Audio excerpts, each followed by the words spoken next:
Percentage composition. So far we were dealing with the number of entity present in a given sample.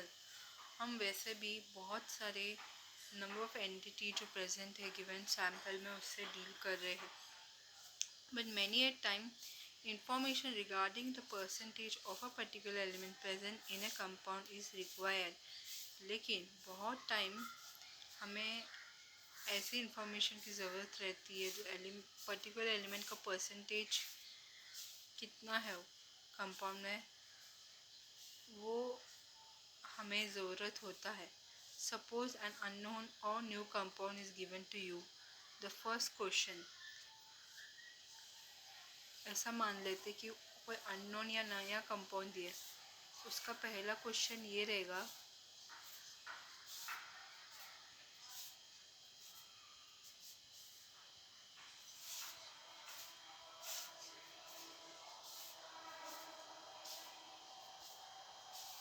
you would ask is what is its formula or what are its constituents and in what ratio are they present in the given compound. आप उस नए compound के बारे में क्या question पूछेंगे कि इसका फॉर्मूला क्या है, इसमें कौन सा कॉन्स्टिट्यूएंट्स है, मतलब कौन सा एलिमेंट है. What ratio are they present in the given compound, इस कंपाउंड में जितने भी एलिमेंट्स है उनका रेशियो क्या है. For a known compound, also such information provide a check whether the given sample contains the same percentage of element as present in a pure sample. वैसे भी ये जो नॉन कंपाउंड जो है इसका जो ऐसा इंफॉर्मेशन जो है वो रहना ज़रूरी है, क्योंकि जितने भी सैम्पल है उसमें जितने भी एलिमेंट्स का परसेंटेज है वो सेम है जितना प्योर सैम्पल में प्रेजेंट है. In other words, one check the purity of given sample by analysing the data. इसका मतलब ये है कि कोई भी सैम्पल का जो प्योरिटी है वो चेक होता है डेटा को एनालाइज करके. Let us understand it by taking the example of water. तो ये समझने के लिए हम वाटर का एग्जांपल लेते हैं. Since water contain hydrogen and oxygen, the percentage composition of both these elements can be calculated as follow.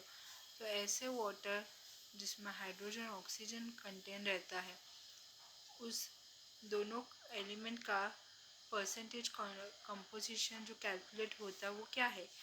Mass percentage of an element is equal to mass of that element in the compound multiply by 100 upon molar mass of the compound.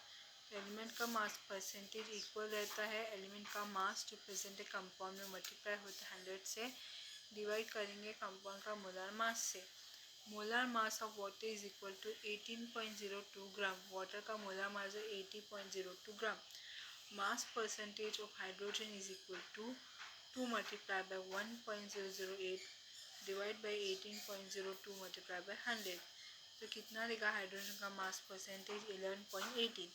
Mass of 100% of oxygen is equal to 16 upon 18.02 multiplied by 100. तो कितना होगा oxygen का mass percentage 88.79. तो जो भी element का mass percentage है उसको एटम्स का एटॉमिक मास को डिवाइड करेंगे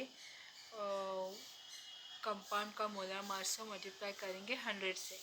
late us take one more example. What is the percentage of carbon.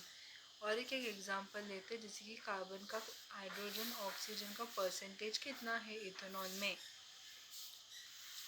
Molecular formula of ethanol is C2H5OH. तो C2H5OH जो है मॉलिक्यूलर फॉर्मूला है.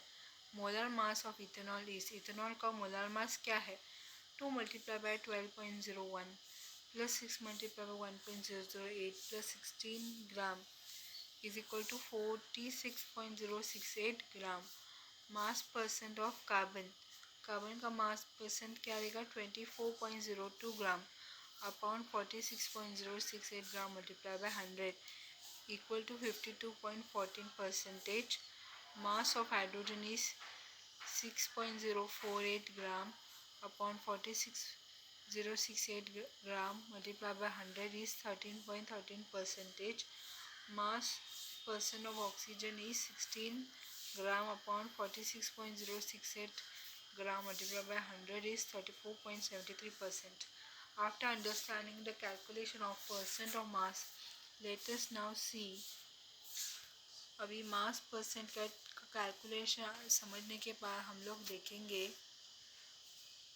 Information can be obtain from the person composition data.